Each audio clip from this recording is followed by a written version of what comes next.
Regan Smith, welcome to the Mindset Advantage podcast, and thanks for joining me on a special milestone for myself. I'm celebrating 400 episodes today, and I'm so excited that I get to share this milestone with you. Thanks for being here. Yeah, hi DJ. Thank you so much for having me. Happy to be here on such a important and special episode. It's a big milestone for me, but I'm here to celebrate a bigger milestone, and it's one that you just crossed. You had an incredible run at the Paris Olympics, both in Lakeville, Minnesota. Here, we have a lot of hometown fans that were rooting for you. It was so fun to watch you every night through the Olympics. Where I want to start with, if we're going to talk about celebrations, I'm super curious to know, Reagan, how do you have the balance between celebrating such a great event or a great week and then also being like, I got to get back to the grind. It's still not enough. I got to keep working. As an elite performer, I'm super curious to know, how do you balance those two? Because I think that can be really difficult. Yeah, that's a great question. And I think it's something that I've had to really change my relationship with over the years. Because growing up, like you said, I was never satisfied. And that's part, I think, of becoming so successful. You always want to stay hungry. But I think I was crossing that threshold into never feeling proud of myself, never feeling like I'd accomplished anything. Like the second that I'd achieved a goal that I'd set for myself, I was like, okay, that's like not enough. And I wouldn't even allow myself to feel proud of it. Like I would always just focus on the things that I had yet to achieve instead of focusing on everything that I had achieved.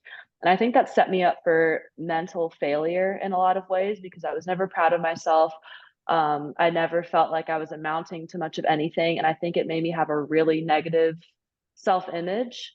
So just this past year, I've really tried to, instead of focusing on everything that I've yet to achieve, I've really tried to like sit with my accomplishments and be proud of them and understand that it's important to stay hungry, but at the same time, like you said, talking about that balance, it's so important to recognize everything that you have achieved this far and really sit with your contentment for a while.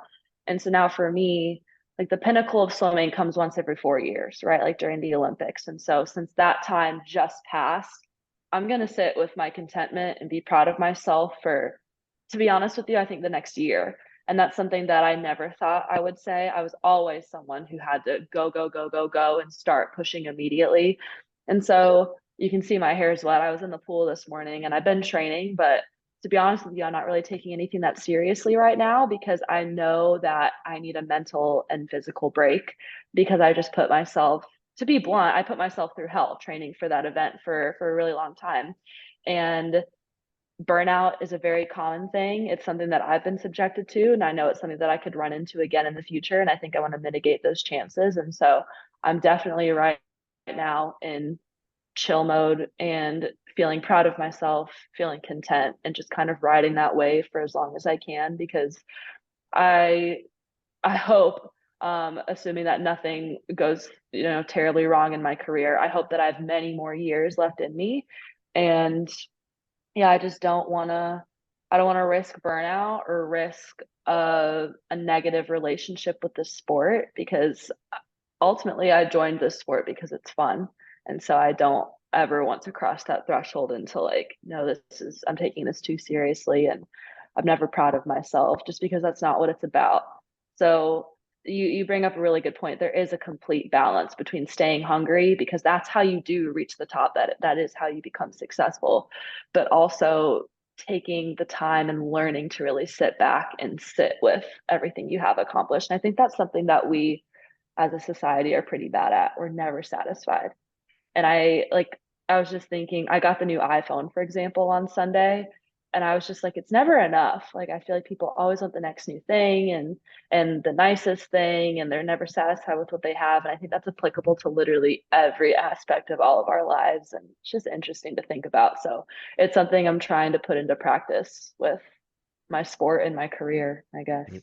I appreciate the transparency. I love what you say about what you said about being proud of yourself and finding something that you're proud of. It's a question I ask often to athletes after a weekend tournament is, hey, what were you most proud of? And I feel that, I think of a guy like Kobe Bryant. I was a big Kobe Bryant fan. And even now, more so than ever, just learning more about mom mentality and learning about some of the, his mindset and some of the things that he was doing when he was playing. I think a guy like that I don't know if he took time to be proud and to sit in some of the wins because he was go, go, go. And I look at an extreme example like that. Obviously, his life ended way too early. And I can't help but think, and I've thought about this a lot, Reagan, is just that the sadness for him of did he ever get a chance to be proud and sit in that happiness and feel that feel before it was too late? And so I love the idea of, what are you most proud of? So it begs me to ask you, Reagan, when you look back at the Olympics, I'm sure you've had a lot of conversations, podcasts, reflection time. What are you most proud of during that time period? Maybe not the preparation, but during that week. Is it something that a performance? Is it the way you carried yourself? What do you think you're most proud of from the Paris Olympics? I have 2 things that I'm most proud of. One of them is purely performance-based, and the other one is, like you said, how I carried myself. And I'll start with that one first. I was always a person historically who would let fear eat me alive, during competition. And I remember way back in high school, like my freshman year of high school, at my swim team, we had to watch this, or listen to this podcast, and it was about, like, your mentality and like fight or flight and um they use the analogy of like a jungle tiger versus a zoo tiger, and like your fight is like a jungle tiger and your flight is like being a zoo tiger, and it was like learning on how to like channel your inner like jungle tiger and not be afraid when like things get mentally difficult and there's pressure and there's expectations and there's nerves and whatever else. And I was always so terrible at that. Like, I was great in practice. I had a killer mentality, and then I'd get to swim meets and I would just be flat out scared. Like I would be afraid to compete, so afraid to lose. I'd be so afraid of like the weight of the expectations that I put on myself and that others put on me that I just couldn't perform to the best of my ability. And I always wanted the meets to be as over as quickly as possible because I hated that feeling that I had to sit with for that meet, whether it was a 3 day meet or a 7 day meet or a 2 hour meet, like whatever it was, like I just wanted it to be over. And so something that I did really well at the Olympic trials and at the Olympic games was I was able to sit and like actually enjoy myself and enjoy the process. And I mean, we're competing against 20,000 or we're competing in front of 20,000 people. And that's something that used to really eat me alive with fear. And I think this summer I did a much better job at actually recognizing, like, wow, what a cool opportunity this is. Like, I'm going to look back on this one day when I'm retired and I can't move my body the same. And I'm going to think, like, wow, those were the days.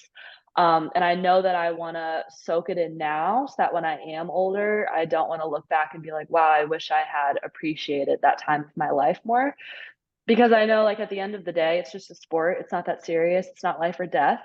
And so I don't want to then, in my mind, think that, you know what I mean? You can really think that you're in a life or death situation because that's what your nervous system like prepares you for. And I've done a lot of work with my sports psychologist this past year of like looking at things through a logical lens rather than an emotional lens. I'm a very emotional person, very sensitive person. And so I always let my emotions get the best of me in high stress environments, like at a swim meet or competition.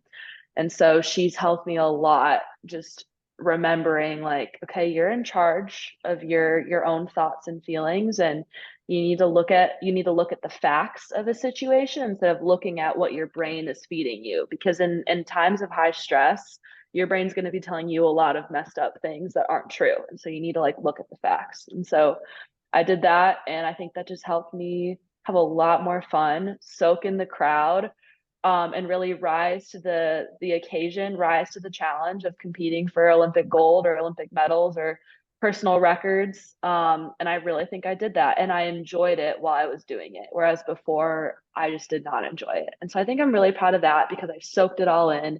And I think I'm going to remember this Olympics much better than I remembered my first Olympics in Tokyo, because in Tokyo, I just wanted it to be over as fast as possible because I was so scared. So I'm really happy about that. I think I've made a lot more memories in Paris. And then from a performance standpoint, I am most proud of, I did 3 individual races and 2 relays, and I'm most proud of my 200 butterfly. That was my second individual race of the meet. It was my only personal record of the meet, and I came away with a silver. So I won silver in Tokyo and at the Paris Olympics. But I'm so proud of that race because I executed that race by far the best. It felt the best. It was the funnest.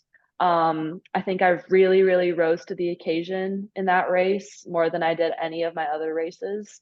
And it was just fun. So I'd say from a performance standpoint, the 200 butterfly, and then from a mindset standpoint, everything that I said before that. Yeah, there's so much to unpack there. What I love most about your answer, Reagan, is that I really feel the authenticity. Like you're not faking this. I can tell No. you enjoyed it. You were able to soak in this. Like it's one thing to go through that and say that to the reporters, etc. But you really feel that. What a great feeling for you to walk away from that, however months later we are now, and to know like, yeah, I did it. I had the experience. I remember it. I was able to turn the switch. Congrats to you to be able to do that. That's such a cool experience because I know that's not the case for everybody. Sometimes No. 3 months later, there's a lot of regrets. And I'm not just talking about, oh, I wish I would have, touched the line here. I wish I would have done this. There's a lot of mental regrets that come with it. As a mental performance coach, I gotta get into the layers of this logical versus emotional. This is cool. I hadn't heard of this before. Can we take that a layer deeper and tell me a little bit more about what comes to my mind is maybe a little bit of self-talk? Is it talking to Mhm. yourself instead of listening to yourself? I don't know. I'm just kind of putting my words out there. Doc, talk to me a little bit more about that logical versus emotional mind. Maybe what did it sound like? What did it look like?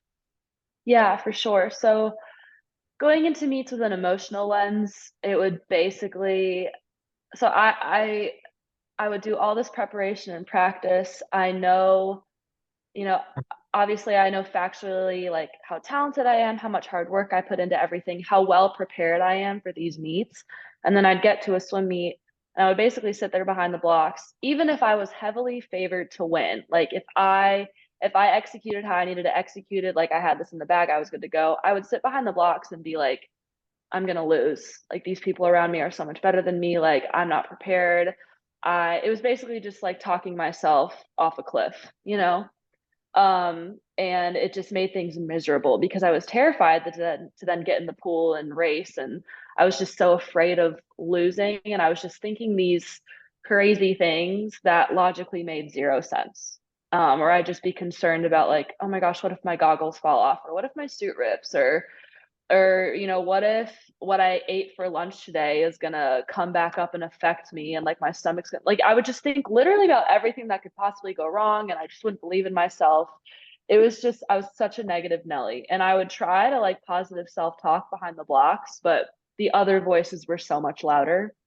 And so I've always been a positive self-talker and I've said for years like, oh, you need to be your own best friend to succeed in anything that you're doing. But I didn't really think I understood how to actually put that into practice. And so when I started working with my sports psychologist, she was like, just look at the facts of the situation. Like, have you prepared for this moment? Yes. Like, how fast are you going in practice? Like XYZ. Um, do you have like everything that you need to like succeed? And just like when those crazy thoughts would come in, I would just have to remind myself, look at the facts of the situation. And then I'd be able to like go through everything factually and not, think through like the worst case scenario of every possible situation. And that helps me calm down so much more. So I had to just keep in my head whenever I like things would start to come in, those intrusive thoughts, I had to like squash them. And I would always say, like, what are the facts? And she burned that into my head. So I have to thank her for that. But yeah, just looking at the facts versus listening to your own thoughts. Um, so yeah, I like what you said. Talk to yourself instead of listen to yourself. Because listening to yourself is when really like terrible negative things can come in and like anxious thoughts. I've always been a very anxious person. And so talking to yourself and looking at things from a factual, logical standpoint has made like a world of a difference for me. And you can't build Rome in a day, but I've made a lot of progress. Oh, that's a great statement. I love too that you had, what I call pocket phrases. Like you had something that you were going to say when you Mhm. needed to, and so stick to the facts or listen to the fact, whatever that is. You knew that you were going to pull that out when you needed to. I'm a big fan of when it comes to mental performance work and mindset work. Is that before we get into kind of what I call the nuances or the fun skills, I think people that really have an elevated mindset, they know themselves really well. I think the better you know yourself, the better you can identify what skills are going to work for you, what skills aren't going to work for you, what ticks you off, what makes you tick. You got to know yourself first. And after listening to several of your podcasts, I've heard you say a few times that you consider yourself to be emotional, sensitive, and anxious. I'm Mhm. curious. I like it because you just know that about you. You're not saying like, "Oh, I wish I could change this," or what. You go, "Hey, this is who I am. I know this about me." So I'm curious if we're going from that lens of knowing yourself, how do you use those attributes? If I feel like I'm a sensitive and emotional person, Reagan, how do you use that to an advantage for yourself? Or how does that work in your advantage, knowing that this is who I am versus maybe like trying to fight it or trying to change it? That's such a good question. I don't think I've ever been asked that before. And I think in sports specifically, before mental health became less stigmatized, it was like if you didn't have a killer mentality and you weren't confident all the time, you weren't going to succeed. And so I felt like I did have to fight it for a really long time. And I I don't know, I felt like a fraud and it gave me crazy imposter syndrome because I was just faking it. And so, yeah, once I did like accept that part of myself and realize like, hey, I'm human and like this is my personality. This is how I've been since I was 2 years old when I would just freak out over the silliest things. Like I just am inherently a more sensitive person, more emotional. I cry pretty often. Like things just get to me and get under my skin and I can overreact about certain situations because I'm anxious about them and like that's okay. And it doesn't mean that I like don't do anything about it. Like I don't just be like, "Hey, this is who I am. I'm not going to change." That's not true. But I do think yes, it's important to not fight it and ignore it and pretend that you're something that you're not, but to then instead, yeah, fully understand yourself and then understand what specifically you need to do to help work on those parts of yourself. Instead of just fighting fire with fire, it's instead kind of nurturing that side of yourself and then understanding, yeah, what certain tips and tricks can help you be the best version of yourself and get through life kind of the easiest way. So I would view it as working smarter, not harder, like working with yourself instead of working against yourself. And so I think that's why I then struggled for so long because I was working against myself and just being like, no, like just push past those anxious thoughts, like ignore them. And then once I made the shift to be like, no, like recognize that like this is okay because this is how your brain works, but then also understand how to then work with that and improve, on those thoughts and feelings. Yeah, that helped a lot. So that yeah, that was a really good question. That made my brain work in a different way. So thank you. I hope that made sense. Yeah, it definitely does. There's a phrase out there that gets tossed around a lot, fake it till you make it.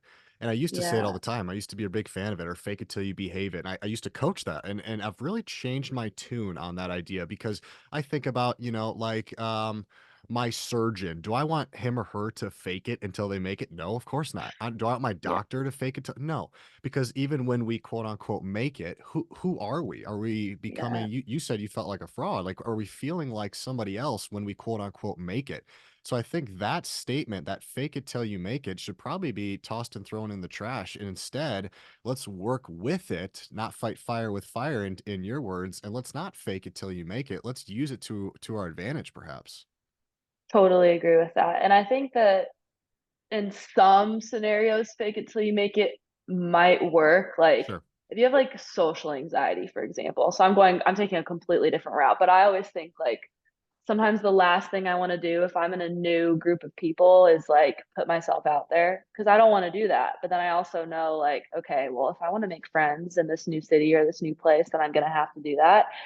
And most people do have to fake their confidence, right? Like it's like you create your reality.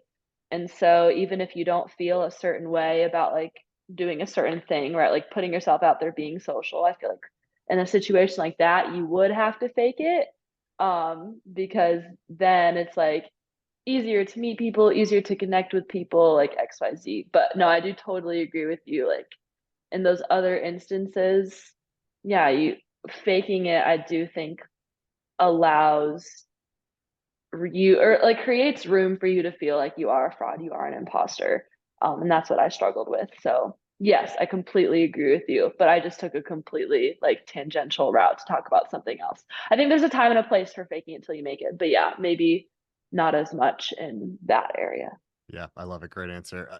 In my book, and also when I do coaching and team consulting and speaking, I talk about kind of this framework of mental performance. I'm a believer that there are certain skills that help you build mental toughness or an elevated mindset.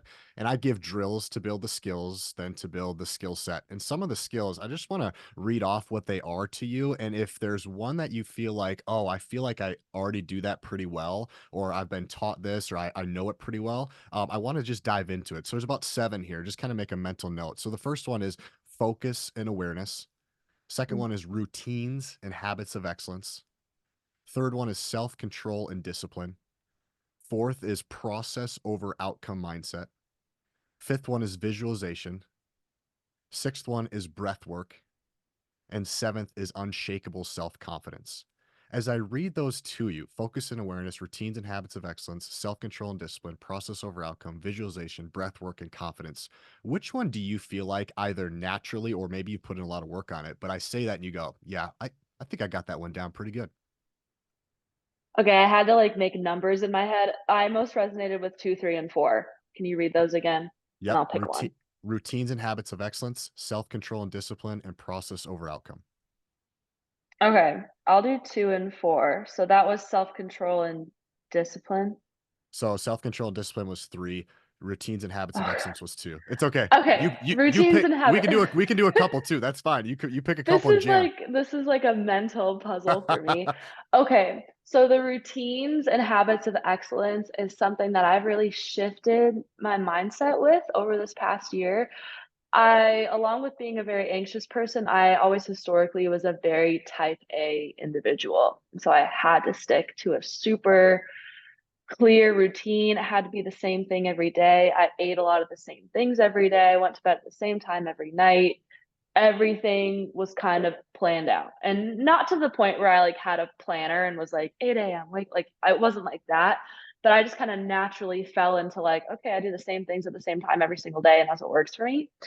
And then back in last December, I got mono, and that completely threw off my routine for like 6 weeks because I couldn't train, couldn't really eat, was sick on the couch for so long. And that was really hard for my type A brain because I was like, great, we're 7 months away from the Olympics and I can't move. Like, this sucks. And so that was really, really hard on me mentally to be like, hey, I've been sticking to this routine for so long and I've been on this exponential climb upwards. And now I've just completely tanked. Like, how do I deal with that? But then I was able to work through that. And I think what I learned from that situation was that things don't always have to be perfect and go according to plan for you to still perform at your best. And then back in April, my coach, Bob Bowman, he's the head coach at Arizona State University. And then he announced that he was moving from Arizona State to UT Austin and was taking the head coaching job there. So that was like an explosion for us because that was 3 months away from the Olympics. And me and a couple other people who lived in Arizona had to uproot our lives and move to Texas. Completely shake everything up, change our routine, change our eating, change where we're living, who we're living with, our environment. Everything, literally everything was flipped upside down. And so And after this going was through the just months mono, before the Olympics.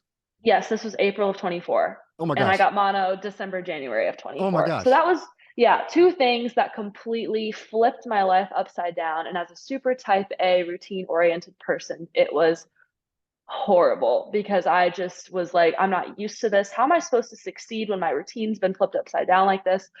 But then by the grace of God, I was still able to perform well in practice every day. I was still able to, keep a decently good mentality, even though I was really struggling with all the changes and everything. But when it came down to it, I was still able to perform at a very high level. And so, what that taught me looking back in hindsight is like, okay, it's important to have routine, but it's also very important to stick and to roll with the punches. And that's something that I could never do before. And also, for example, at the Olympics, everything that could go wrong does go wrong at the Olympics. I think from the outside looking in, it can look very glamorous, but when you're actually in the environment, literally you name it, it's going to go wrong. I always say that the Olympics are optimal performance in suboptimal conditions. And I think that having my life flipped upside down for like the 7, 8 months leading up to the Olympics then helped me prepare myself and be able to take anything that came our way. Like 30-minute bus rides at the Olympics turned into an hour and 30-minute bus rides. People were getting sick left and right. I was dealing with like a cold, something funky for like half the meet. And I'm like, well, hey, like it doesn't matter. The Olympics are right now. It doesn't matter if I don't feel 100%. I have to swim 100% or I'm not going to come away with the medal that I want. So it's just like you have to be able to do what you need to do no matter what the circumstances are. And that's something that I learned. And that's something that this time last year I was terrible at. So I think it is very important to have a routine. Like, don't just go through life with no direction. But it's also important to remember, like, hey, if something goes wrong, I know how to deal with it. So I think that is very important. And then number four, I like number four. Can you remind me? Yep. So Sorry. it can either be self-control and discipline or process over outcome. Process over outcome has made me so much more content and happy in the sport of swimming instead of always kind of like what we talked about at the beginning, never feeling like you're doing enough. So and I guess this also kind of goes into like what I was talking about with mono. I before getting sick, I was someone who's just kind of a dog in practice. Like I always had a good practice. I was swimming lights out. My coaches were always really impressed with me. I never really had a down day. And I took a lot of pride in that. And so if I ever didn't have a good practice, it really bothered me. I was down in the dumps for the rest of the day. I would start to overthink and just kind of freak out basically because I was so consistent in practice for years and years and years and years. And then at every single competition, I never really had a bad competition. I'd either be an A or at my worst, like a B plus. So I always did really, really well. And then when I got mono, we know what that does to you physically. It just destroys you. You're so weak. You can't really do anything for a long, long time. And so I got sick in December, and I'd say to be completely honest with you, still to this day, I can tell I'm not in the same cardiovascular endurance shape in certain sets in practice than I was before mono. But I would say from about December until the beginning of March, I was not training well at all. And that was so scary because, again, it was like, okay, great. We're in March, we were 4 months out from the Olympics. And I was like, okay, like I am doing terrible every day. I'm not seeing the results that I want to see. I'm not, swimming's a time-based sport, right? So you can literally measure how much slower you're going in certain swims in practice. And I was so far off every single day. I was so up and down. Sometimes I'd be able to swim the whole practice and do a good job. Sometimes my coach would have to pull me out halfway through practice because I was dead. And he was like, you need to go home. I don't want you to relapse and get sick again. So that was horrible. And I think that was really helped flip the switch in me, and to not be so concerned about like swimming lights out every day, so focused on the outcome and being instead focused on like, okay, this is what I'm working with right now. It's unfortunate, but like, how can I focus on the process instead of being so concerned about like just how fast I'm going? Like, how can I focus on details or how can I really work on my mental game? And so just trying to focus on process related components of my sport instead of only being focused on how fast I'm going, the outcome. And so I really have to owe that all to the sickness that I got because I think it helped me enjoy the processes a lot more and focus on things that are completely under my control. Because sometimes it's not under your control how fast you are on a given day. And so in swimming too, it's like, okay, how many strokes do I want to take on this lap? Or how many kicks underwater do I want to take? Or how long do I want to hold my breath for? Like those are all things that are under your control. And that's more process oriented rather than outcome oriented. And so when I made that shift and focused on that, I became a lot happier and more satisfied because I wasn't focusing on things I can't control. And it reminds me of like gambling or something because ultimately, whether you win or not, that's not under your control at all. And I feel like you can walk away really dissatisfied a lot of the times. And so I don't know, that was kind of a tangent, but it just taught me I don't think I could ever do something like gambling because I think I get pissed off all the time. Like I just think I have to focus on things that I can control and that I know that I can be great at. And it isn't dependent on like a given day, if that makes sense. It's a very long-winded answer, but those are the two things that I think I've had to work very hard at to change because of things that have happened to me in my life this year. Interesting how the experiences, the adversity is what taught you the valuable lesson. I think that's what's so cool. You're dropping a ton of Yeah. mental performance wisdom here. I love the idea that you said of hold on and let go. I think of this kind of this analogy of if you were on a beach and you were to grab sand, if you grab a lot of it and you squeeze really tightly, the sand comes out of your hand. And if you pick up that same sand, you have a really open palm, it's still going to come out your hand. And so it's a great kind of analogy or metaphor to think like when you're grabbing sand, if you want to keep it, if we're talking about mental performance, you're talking about performance in general. I need to have not too tight of a grip where I'm so stressed and everything's got to be perfect. And I also can't be like laissez faire, like, hey, nonchalant. I hope it works out. I don't really have a strategy. It's kind of have got Yeah. to have that medium hold. And so that's what kind of triggered me to think about that. And another piece too I loved about the process over outcome is a piece of advice I come back to a lot when I'm talking to student athletes about when they're sick or injured, and it's this simple phrase of do what you can with what you have to the best of your ability. And you kind of said that in your own words. It's just, I'm just going to do what I can. Whether you're sick, whether you're injured, whether the day didn't go well, whatever it is, do what you can with what you have to the best of your abilities. Because not every day is going to be 100%. You had a lot of 100% days. You're a great practice player. You're a great game time player too, of course. But there are some days when you just don't have it. So I think that is a good way to have some self compassion. Be a little kind to yourself. Do what you can with what you have to the best of your ability. What are your thoughts? I completely agree, and I think it's so much easier said than done. I think if you had said that to me a year ago, I'd have been like, "Yeah, okay." Like, right. And then I would have continued to be so unbelievably hard on myself every single day just because, like, even if I did agree with you, I just would not mentally allow myself. I would just be like, "No, it's not enough." I'd be like, "Nope," like, having that mentality is gonna be the reason why I get second, not first. And that's not true. But I could not compute that. And so yeah, it wasn't until something knocked me on my ass. Sorry, we can cut that out if we can't cuss, but it wasn't until something like mono did that to me that I actually had to be like, okay, if I want to like survive in this sport and not quit after this year or make the Olympic team, I have to take a step back and do do what I can with what I have, like literally. And that was such a difficult thing to do. Such a difficult thing to do because yeah, I always held myself to such a high standard, such an A plus standard, and like in practice you're competing against the people next to you all the time. And so when people who normally wouldn't beat me in practice were swimming circles around me, it was horrible every day. And it's not like I just adopted that mindset overnight. Like no, for 6 weeks I get out every day and go to the locker room and cry because I was so frustrated and because I was holding myself to such a high standard that I just did not have. I didn't have it. And I think it honestly isn't it wasn't until like after everything was over that I've been reflecting on everything in hindsight that I've been able to learn about what I went through and then put it into practice in this coming season, I think. So I think like I was doing what I could with what I had, but I was fighting it like hell.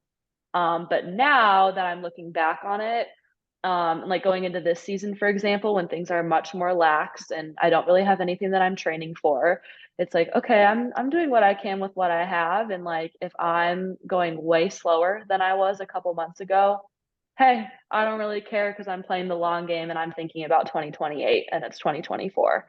So yeah, just so interesting, but also incredibly hard to put into practice. Like sometimes when I listen to mindset podcasts, I can become really discouraged because I can think that the speakers or the hosts have everything figured out. And even though they're speaking like in a really supportive manner and they're saying like, hey, like it doesn't happen overnight, like it's okay. You can still feel really alone because you can seem like, God, these people seem like they have it so figured out. Like, why don't I? And gosh, yeah, and I still don't. Again, like I'm such a work in progress constantly, but it really wasn't until something completely turned me upside down, shook me around and like chucked me against a wall that I had to like really reflect and like look at myself and be like, okay, like let's try to do something. So I feel like I had to be fundamentally changed in order to figure it out. Yeah, Uh, that's super wise. But I think the reason you were able to do that, Reagan, is because you took the time to reflect. Where a lot of athletes, they'll go through adversity and they'll just keep plunging forward and they're hard charging forward. They don't take time to go, wait, what did that? What did that teach me? What were the lessons there? And that's the inner work that I'm talking about. If we want, and that goes back to, the beginning of this conversation is you know yourself really well. And because of that, you're going to go further than anybody else because it starts with how well do you know your own self? How well do you know your mindset? This is great. I want to ask you another question here about confidence. When I'm working with mental performance athletes specifically, Reagan, I get one of two things. DJ, I want to hire you because I want more consistency or I want more confidence. It's usually one of those two items. And confidence, what I've found just from having conversations, reading books, etc., there's a lot of different answers. People have different thoughts about it, and I agree. I don't think it comes from one source. I think that's one of the great things about it is that every athlete is really different. I also don't think confidence is the end all be all. I don't know about you, but I've walked into a test before feeling super confident and got a crappy grade. And I've also walked in with no test, no preparation, and got a great grade. So I don't think it's the end all be all. However, if I were to choose, is it in my pocket or not? Yeah, I want to have it with me. Of So I'm course. curious for you, where does your confidence come from? What helps your confidence rise up versus rise down? Talk to me about where your thoughts on confidence are. Yeah, and I don't wanna be fake and, like, give an answer that's not true. I struggle with confidence tremendously. I think I always will. Um, I think I forever will have a lot of self-doubt, but I think going back to the logic, not emotion lens, I think a lot of my improved level of confidence, because like if before this year I had 0% confidence, I'd say maybe I'm being hard on myself, but I'd say now maybe I'm up to like 30%.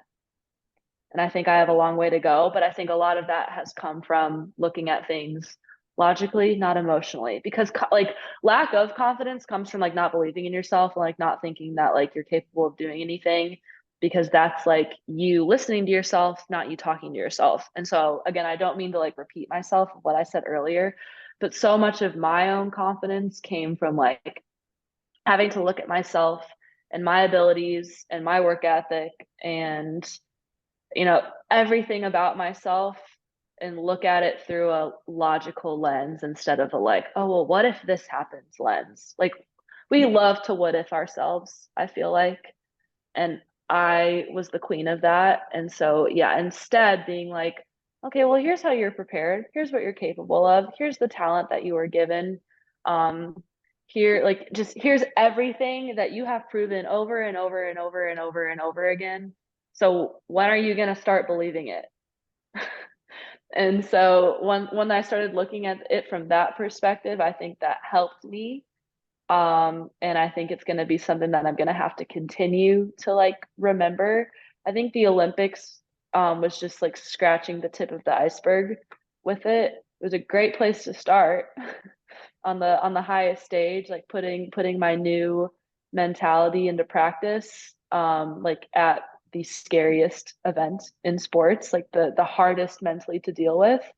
Um, so I'm curious now how I'll do and where it'll take me in meets in the future. But yeah, I think it completely came down to like not listening to myself, and like me just call myself, like a fraud and an imposter, and then I'm not good enough, and then I can't do XYZ. It had to come from like, no, here's what you've proven. Here's a fact Mm. about you. Listen to that. Do not listen to the scared person in your own brain who has no idea what they're talking about ultimately. Yeah, It's interesting that you say the what if. In my mind, when you said that, I was thinking, well, what about what if something positive? What if I pull out a so great win? true. What isn't that funny how when we hear what if, it goes, what if all goes bad? What if my goggles fall off? Yeah. I want to go just one layer deeper, if you will. Really appreciate the transparency here. So we Mhm. just got done with the Olympics, 5 medals here, and you're saying I'm feeling 30% out of 100% confident. I feel that self doubt. I appreciate the transparency here, Reagan, because there are a bunch of people listening, younger athletes that feel the same way. And so what I'm hearing from you is that, hey, I just got done. I got 5 medals, and it went great. I loved it, but I'm still not feeling fully confident. Is that what I'm hearing? Yes, Yeah. Can we break that open just a completely. little more? Yeah. Yeah. I just think, and I guess I don't mean to be pessimistic, but I think I will always struggle with confidence. And I think most people on this planet will always struggle with confidence, no matter how much they've accomplished. I just think that's part of the way that we're wired. And I think that's okay. And I think, again, that goes back to working with yourself instead of working against yourself, and like recognizing that, and then continuing to put into practice the things that have worked for you and have helped you build your confidence. But I think like, yeah, I just won 5 medals at the Olympics, and um I know that, you know, I have a great God-given talent in the sport. I have a great work ethic. I love what I do. But for example, I'm leaving for a meet in Asia in about 3 weeks, and I'm just going to travel, spend some time with one of my best friends. She's going with me. So nothing about this meet matters. There's no stakes involved, no nothing. But I'm curious, and part of the reason why I entered in this meet is because I wanted to kind of put that into practice and be like, hey, nothing matters. Like, if you don't go best times, that's fine. But also, like, I know that I'm good enough, I'm talented enough, and I work hard enough all the time, and I have a good enough base in the sport behind me to where I can always compete and perform at a pretty decent level no matter where I'm at. And I think I also proved it to myself with the whole mono thing, because I had a swim meet the first week of March when I was still training terribly with mono, and then I performed really well. So after going through all that, like I was like, okay, like I'm capable of always doing pretty well. And I need to remember that. And so then going into this meet, I'm very curious just if I'll be confident or if I'm really going to struggle mentally, because again, like I said, there's no stakes involved in this meet. Nothing matters. It is all about fun. Like swimming's just fun. Sports are fun. And so you want to enjoy competing. And if you don't go as fast as you want to go, or if you don't set personal records, again, right now of all times, that does not matter how fast you're going. But yeah, I'm just curious if I'll step behind the blocks at those meets and be like, oh gosh, like if I don't win this event, like what are people going to say about me? Or how am I going to feel about myself? Or am I going to be really disappointed if I don't do XYZ? So I think it'll be a very good challenge to try to fight, okay, not fight those thoughts, but like understand that those thoughts are just thoughts. And I can think about the situation logically, like I just articulated to you out loud. Um, and I think again, I don't want to be pessimistic, but I think I'm really going to struggle with it. I think I'll go to the meet and I'll want to like set personal records, or I'll want to win everything, or I'll like be really scared that I won't be good enough to win everything, even though I really like, you know what I'm saying? Like, and I think, and again, when I'm sitting here, I know how I want to attack the situation, how I want to approach the situation, but it'll be another thing to put it into practice. And so I think that's where the feeling 30% confident comes from. Because I think if I was up in the 90s, I'd be like, yeah, I'm going to go to this meet. And if I do terrible, dude, I don't care right now. This is all part of the plan. Again, I'm playing the long game. I want to be ready in 2028. I don't need to be ready right now. Like, this is just about fun. But I know that there's a voice in my head that's like, if you don't do well now, like, what if this is the beginning of the end? And like, what if like you're over the hump of your career and you're just gonna you know what I mean? Logically, that is not true at all. But emotionally, that's where those thoughts come in, and it's gonna be it's gonna be good for me to put it into practice and try to let logic win out instead of emotion. So it sounds like, success leaves clues. So it sounds like for you to go from 0-ish whatever to 30%, it comes down to preparation and past experience. Those two really kind of fuel your flame of confidence. What would you say was your percentage going into the Olympics? Were you a 30% then? Were you more? Were you less? I'd say probably similar. Hmm. Because I think I went in no fully knowing what I was capable of.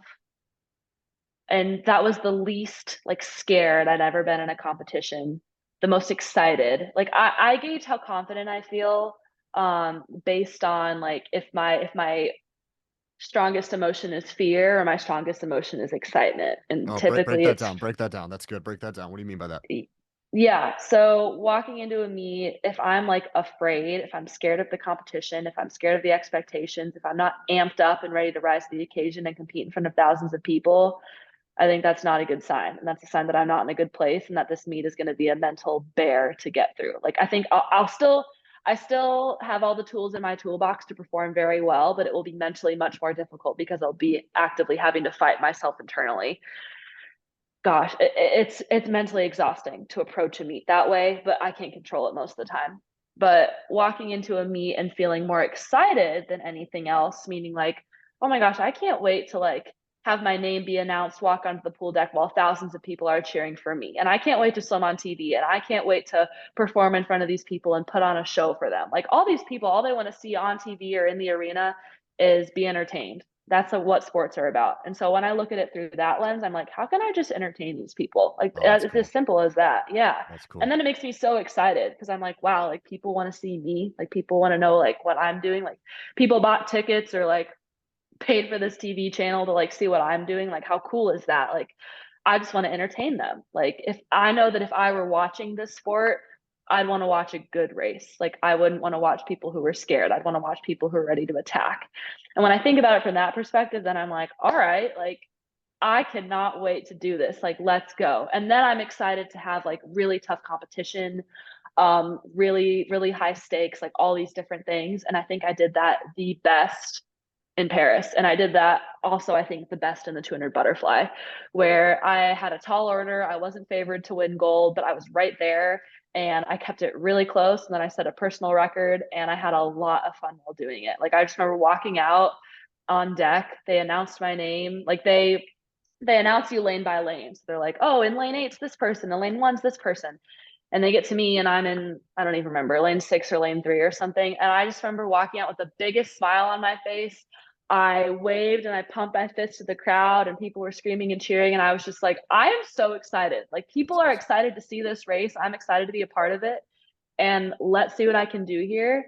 And yeah, it makes me excited to think about. Like I miss it. And most of the time I'm just like, thank God that's over. Like I don't even want to think about it again. But I love reflecting on Paris because I just enjoyed it so much more than most other meets.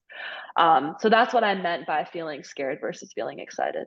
That's so cool. Just being on the other side of the screen here, I can see just the elation in your face. Like your tone changed when you Mhm. talk about scare versus excitement. I mean, you can hear that. You can also see that over the screen. As a speaker, there's a cute little phrase that it sounds a little silly, but it works for me. And it's when you're nervous, focus on service. When you're nervous, focus on service. So when I'm coming on stage and if I'm feeling nervous, I just think about, look, just serve these people. Give them everything you can. Give as much wisdom and it takes the pressure off you. Now, Yes, not to put words in your mouth, but it almost sounds a little bit like the same. You're saying, I does. want to entertain. I'm going to take the pressure off me, not nerves here. I'm going to serve, maybe it's not the right word, but you know what I'm saying. I'm going to put it out to everybody else around me. Do you follow that? Yes, completely. Completely, completely. And so that's really cool to compare. And I guess I wanted to give an example of a time when like I completely cracked under the pressure and I let fear win. So I'll give context. In 2019, when I was 17 years old, I broke two world records in the 100 backstroke and the 200 backstroke. I came out of nowhere. It seemed like an overnight thing. And since it happened out of nowhere, I didn't think that I was capable of doing that. Then I had no idea how to deal with the expectations that came with those world records. And then I hated backstroke for years because I could not deal with the pressure. I formed such a mental block. I hated doing backstroke in practice at swim meets. I was adding heaps of time in backstroke all the time. I couldn't win backstroke anymore, even though I was the current world record holder, like the fastest ever. And then I couldn't win at swim meets. And then at the Olympic trials in 2021, I failed to make the Olympic team, the 200 backstroke, even though I was the current world record holder, the fastest ever. And then I got third place at the Olympic trials. And I added like 3.5 seconds on my time from my world record time. And I did that purely because I was terrified.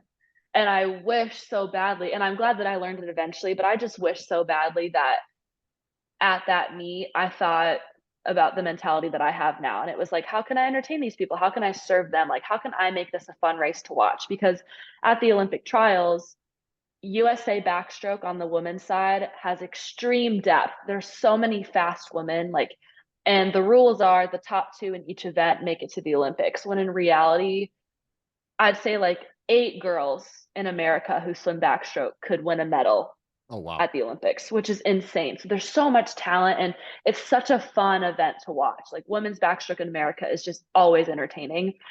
And I think I could have made it far more entertaining had I had more fight in me and had I been more excited and had I been excited to rise to the occasion when I instead literally let the expectations and the fear and the pressure flatten me like a pancake. So that's something that I'm glad that I've made that change now. But also I think I had to go through that in order to then be where I'm at now. Like you said earlier, it's like you always have to go through like the adversity because that's what teaches you things ultimately, as much as it sucks. And while you're going through it, you're like, why me? Like, I hate my life. This sucks. This is so terrible.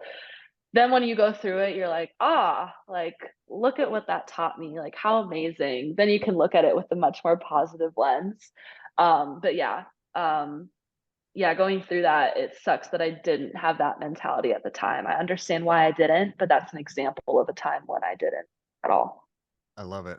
We're talking about a little bit. You touched on the power of intention going into a swim meet, whether it's this one in Asia or the Olympics. I remember listening to a podcast from Dr. Michael Gervais, sports psychologist. He was out in Paris doing podcasts every day with some of the athletes. And he was telling a story on the podcast about how he overheard someone talking to an Olympic swimmer. And this swimmer was from a country that is much smaller than the US, didn't have a lot of other athletes representing it at Paris. And the individual that was talking to the athlete said, how did the games go this week? She was done competing, and the athlete responded, "Oh, I finished fourth in my event."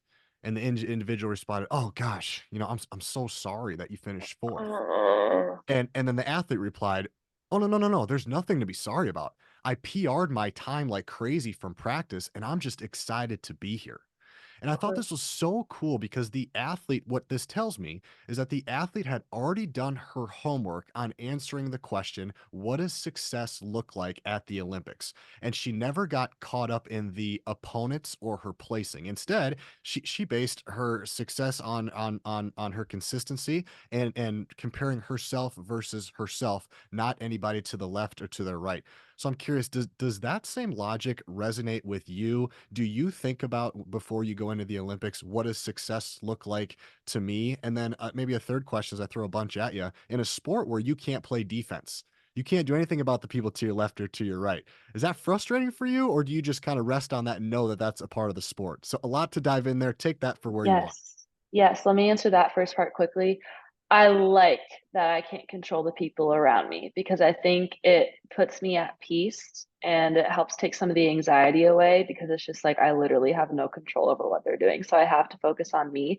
And then I think, yes, that is part of the intention and the like planning, like, hey, what does success look to me while also knowing that I literally have absolutely nothing to do with what anyone around me is doing. So I have to focus on me. It's me and the clock. How fast can I go?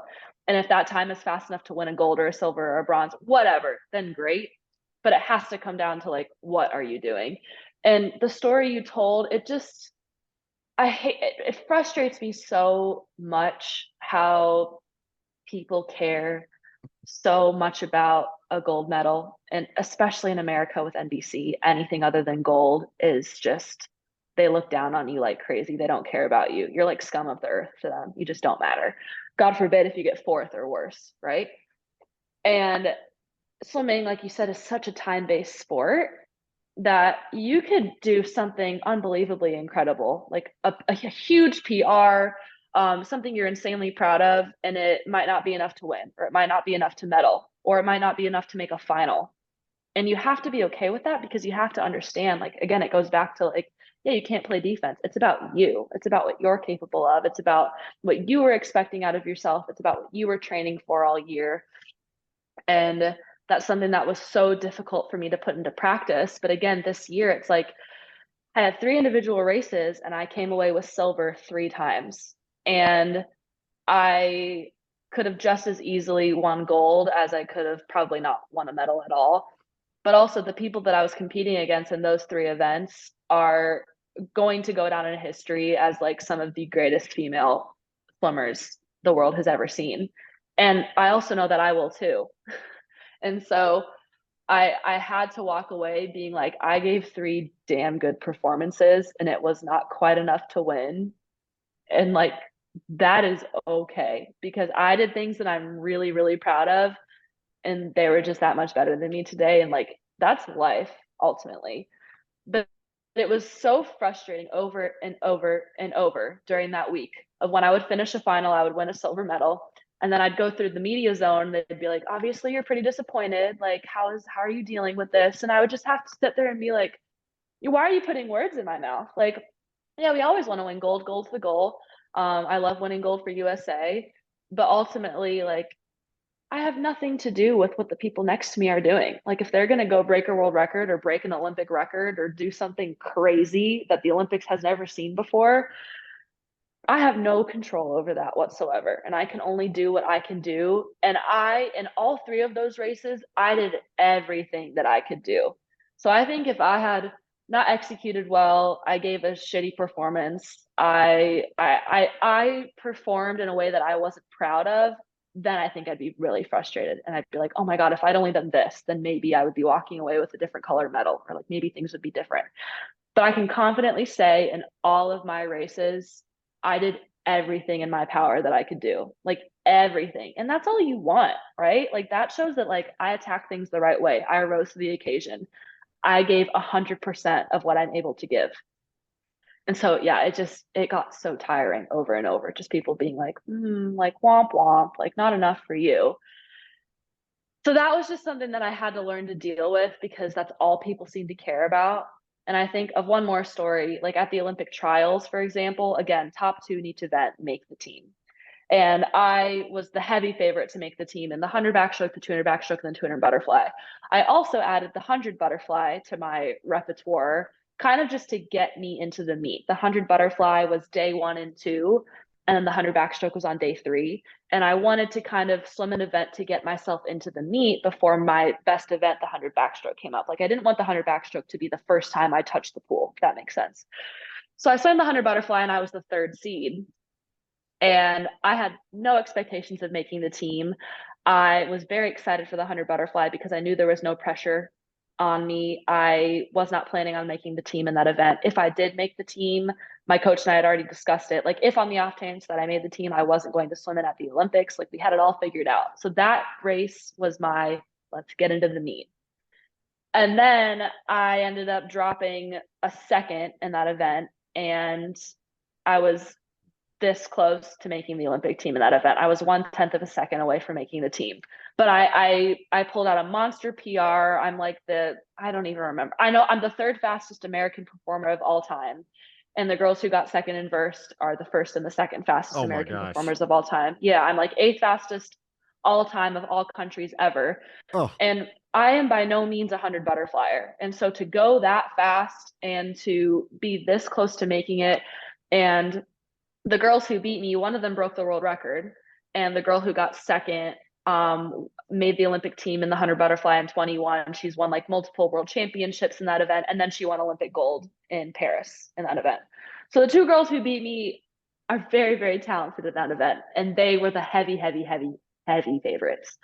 And so I saw my time. I saw that I was third with I went 55.6, and I was like I went so fast and like I almost beat this girl in her best event. Like that is insane. Like I'm so proud of myself. I'm so hyped up and ready for the 100 backstroke tomorrow. And then all over the media, it was just like shit like, oh, Regan Smith with a devastating third place. Like, oh, like so disappointing for Regan Smith. All the questions that they would ask me, they'd be like, obviously, this has to be so difficult for you. Like, you're right there. And oh my gosh, I got so sassy with some of my responses just because I was like, do your research. Like, you have to understand, like, there's so much more that goes into it than just the placing. And like, gosh, I'm going on a bit of a tangent. I know I'm diving really deep into this, but it is so frustrating when people just like speak to you like that and feel so comfortable saying something that is so ignorant and they just have no idea what they're talking about. Um, but yeah, I guess that all kind of goes back to the like, there's no defense. It's all about you and it's all about what you can do. And so I was so dang proud of a third place finish when most of the time at the Olympic trials, third place is soul crushing. And like I said, in 2021, I got third place in the 200 backstroke when I was the world record holder. And so third place in that event, I cried for like 3 days straight. I went home in tears and I didn't see the sun after that. It was a mess. But now in 2024, third place in the 100 butterfly, I was over the moon. Like I could not fall asleep till like 2 a.m. because I was so excited of like the time that I'd pulled out. So it's so interesting how it can be different. But yeah, it's all about you. It's all about what you're capable of. I wasn't planning on breaking a world record like Gretchen Walsh was in that event. And I was just never planning on it. So it's just so interesting. But yeah, it has to all be about you. You have no control over what's going on. And I know that's not the case in every sport. So I guess I'm speaking a bit more specifically to me and my craft now, but such a hard thing to adopt and learn from. But I'm so glad that I did this summer because otherwise I think I would have had a miserable summer. Because getting second, one, two, three times, and then third place a different time at trials, like that could easily be like four slaps to the face. But instead I was able to spin it positively and be like, wow, look at everything that I did do. Like look at everything that I did accomplish. You have to do that. Otherwise you're gonna get burnout and you're gonna want to quit and you're never gonna feel satisfied. So I do wanna clear the air. It was Mike Doctor I'm a huge fan of Dr. Michael Gervais. It was his podcast. He was telling the story. He wasn't the one, just so we're clear in there, he wasn't the one that said that to a swimmer. He no, for overactually sure. said that to Yeah. another swimmer. Yeah. And Yeah. actually his idea I thought was brilliant. He said, "I think it'd be so cool moving forward is if come up with a different color medal, but you get a medal if you have a PR time." So everybody comes in with their times of, "Hey, this is my best practice time. This is my best time ever." And you also get a medal if you PR your time because that's a PR. That means that's the best you've ever done right there. And that needs to be recognized and notified for the people that are watching, the people that don't know a lot about the sport of swimming, like myself. But you see, holy crap, they shaved half a second off. That's amazing. Yeah, they got fifth, but they're elated because of it. I thought that was a cool kind of, tongue in cheek kind of a concept where wouldn't that be awesome to see? Hey, they did improve, and that's what they're resting their success on is you, me versus me, you versus you. How did I compare myself to last time I did this race?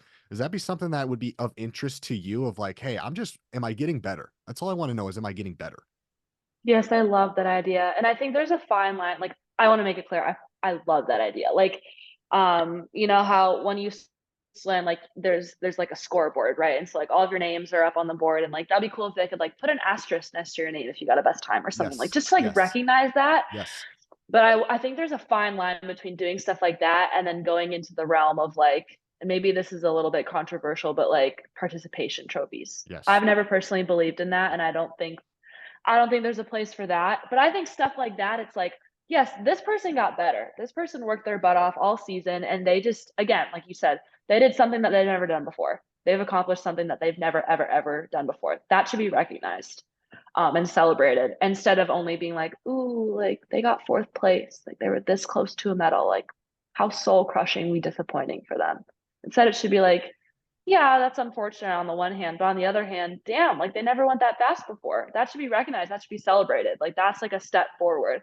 Because I think that's what turns so many people off from like sports and their careers and makes people want to quit and just give up because I feel like they don't get the recognition that they deserve. And I think they're only people are only focusing on what they didn't accomplish and they're only focusing on what they didn't accomplish. And Exactly. that creates burnout and Mhm. just like low self-confidence, low self-esteem, feeling like you're not good enough, like imposter syndrome, like all these things. When yeah, so I think that would be such a cool thing. Will that happen? I doubt it, unfortunately. But that's I guess part of why I was much more outspoken in media this summer than I ever had been before and much more transparent and real with my answers about like how proud I actually was of myself and like getting into the nitty-gritty of it. Whereas I used to just be like, oh, like I'm just happy to be here. Like I give very generic answers. And so I'm trying to be more real about it just because I think it's important. It's an important conversation for the sport to have. And I think it's good for the sport, healthy for the sport. And I think people need to stop being so ignorant about medals versus times just because it's ultimately not completely under our control. But Mm. that's all people look at, and it's ridiculous. And we have this negativity bias too, Reagan, right? Like people, we always go negative. We don't remember like where were you a year ago? Where were you a year before that? Like Instagram and all this stuff is a highlight reel. But what if you look at your Mm, highlight reel from a year ago and you're like, holy crap, I've really come a long way. I mean, maybe it's not a performance base, maybe it's something else in your life, but that's something I'm encouraging athletes to do often is yeah, maybe you're frustrated right now, but holy crap, a year ago, if you had these frustrations, how stoked would you be? I'd be super stoked if I was yeah. frustrated that I got a 55, whatever the numbers are. I'd be like, oh, wow. Yeah. So I think sometimes that can help too, is just look at how far you've come. That's just a message, not to you directly, Reagan, but to people listening. Like, Yeah. look at how far you've come, even in the last 6 months, or maybe it's the last 6 years, but take a moment and really look back at how far you've come. My guess is you're going to be proud of the progress that you've made. Reagan, I have two questions left. Another one that I wanted to ask is I do a lot of research for my podcasts. I do many hours in depth. I listen to a lot of podcasts. I cruise Instagram, Twitter. I do a bunch of stuff like that. I really want to dive deep into understanding who my guest is. And through watching some of your podcasts and videos on YouTube, I was cruising through some of the comments. And Mm. not on your shows, but on other podcasts. I don't know what you know about YouTube in general, but there are a lot of negative comments on YouTube. A lot. Not on your podcast, just in general. People hide behind the keyboard. It seems to be like YouTube comments is a good place for those people to hide. I was looking at one of your recent podcasts, and one of the comments said, quote, Regan Smith, the most likable Olympic athlete on the planet. And That's nice. that quote caught my eye because YouTube comments are usually super negative. And so Yes. it caught my eye for that reason. It also caught my eye because the word likable. And let me tell you why. In my book, I talk about the difference between being liked and being likable. And being and how one is in your control and one is outside of your control. Being liked is outside of your control. I can't control whether you like me, other people like me. I can't control that, but being likable is within my control because those really boil down to kind of a few common characteristics or common qualities. So I particularly wanted to ask you about this because I write about it. When you hear that comment, she's the most likable athlete on the planet. What does that bring to you? What does that word mean for you? I'm just excited personally to hear. Yeah, I appreciate that a lot. Um, and that's exactly right. You just wanna be a good role model, hold yourself to a high standard, and be kind of just like a breath of fresh air for people in a world where there's a lot of like crap out there. And so I always try to be transparent and forthcoming and give honest answers. I really try to stay humble and keep a good head on my shoulders and have humility, and be able to look at myself in an unbiased way. And I really like doing that on podcasts. It's just like such a good opportunity too. So I do really appreciate that. At the same time, I so the main like form of like swimming news and swimming is swim swam, and swim swam is a breeding ground for hate. And a decent amount of their writers are very biased and play favorites and bluntly shit on a lot of the athletes. I'm one of those athletes. They've decided that I'm just so they have a really interesting relationship with me, and then a lot of the comments that come with that are rather negative, always looking at things through a terrible lens, and like you said, hiding behind a keyboard. And so I think over the years, I've been in the swimming spotlight, whatever, since I was like 10 years old. And so it's been like 12 years now of me dealing with this flack from like random people on like this tiny swimming website. And I think over the years, it's really thickened my skin.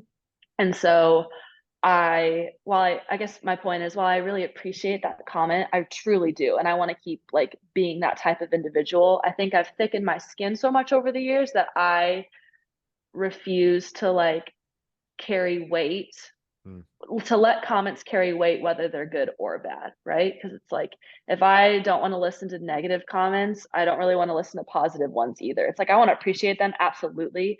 But I hope you see what I'm saying. I Like, do.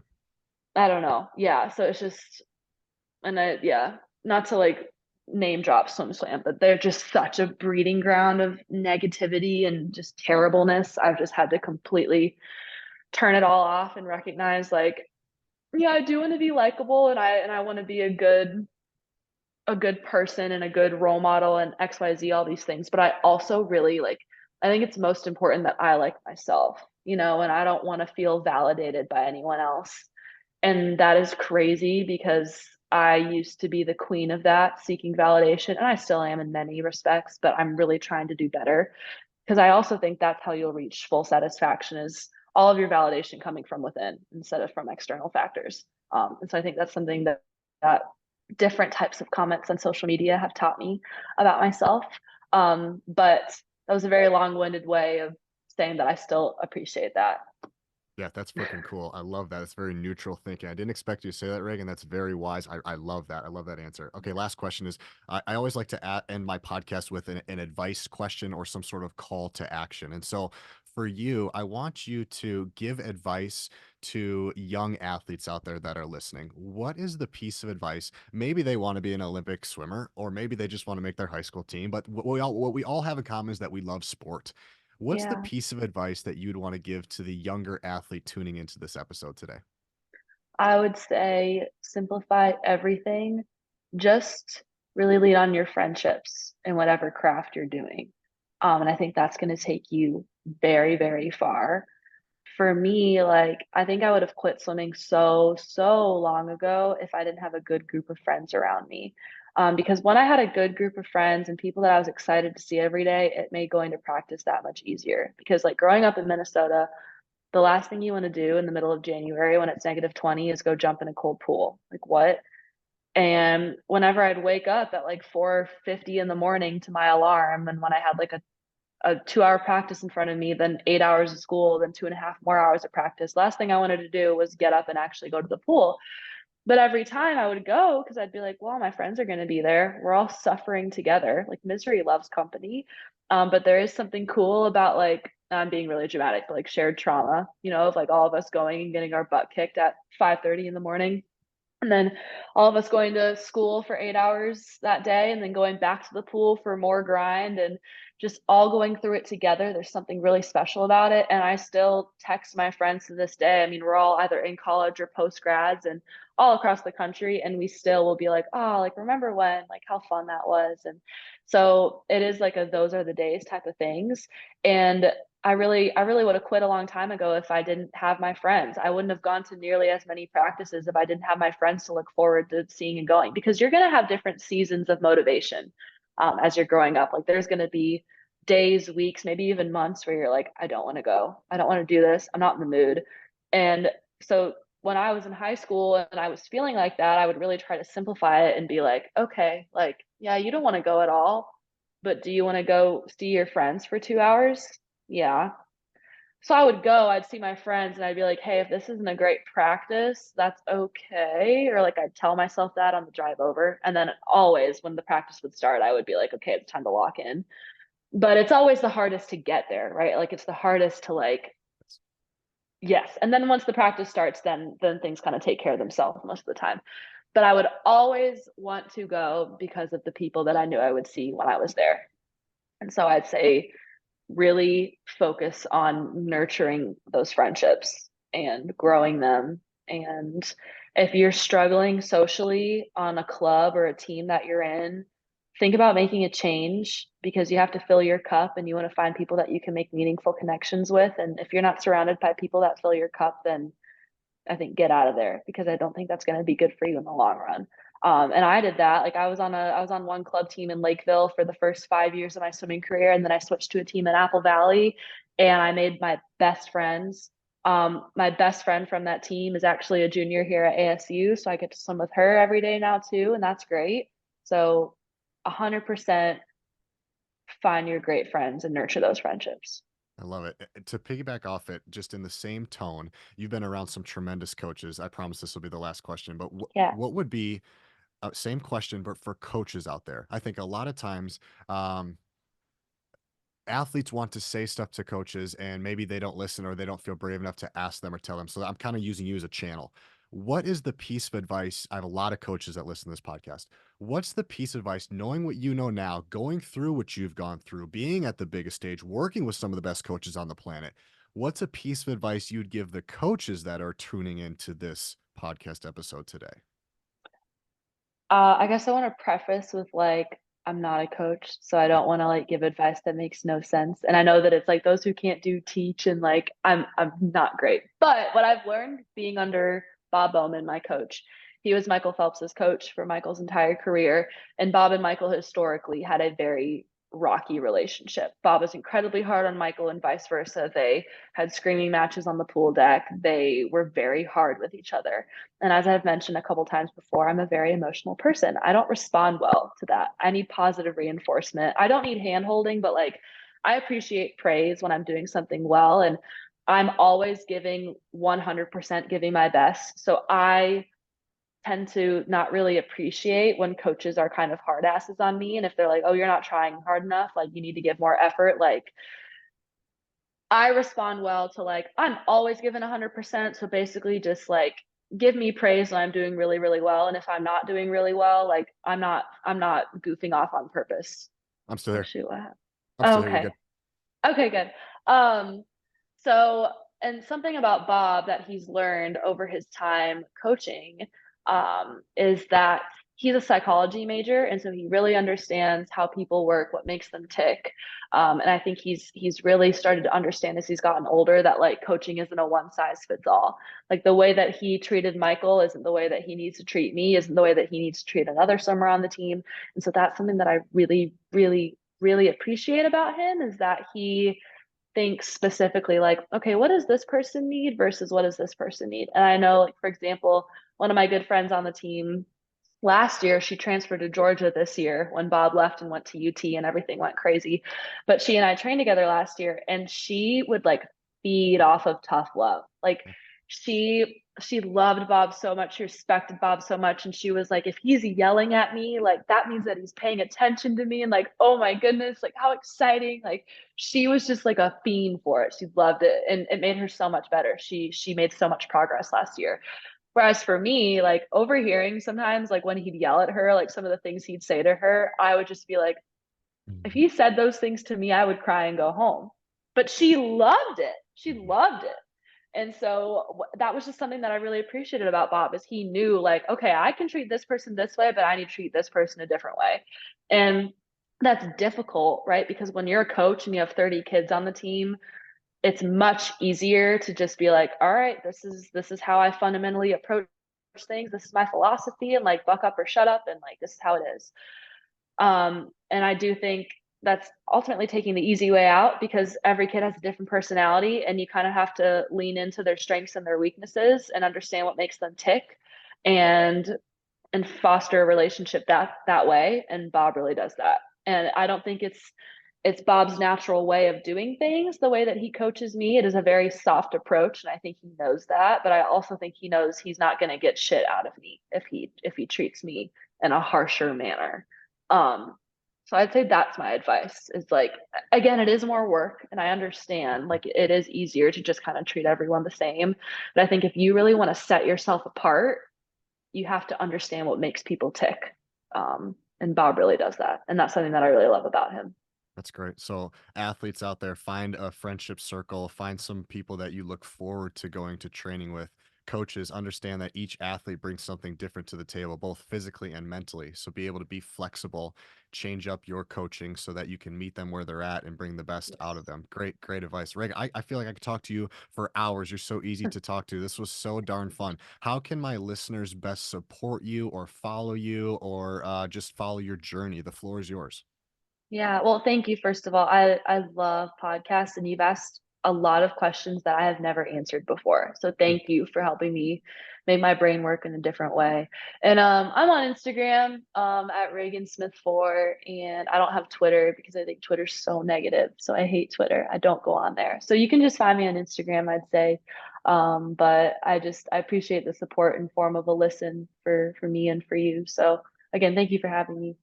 Awesome. Reagan, this was a lot of fun. Thanks for celebrating 400 with me, and congrats again on an amazing Paris run. Thank you, and congrats on your 400th episode.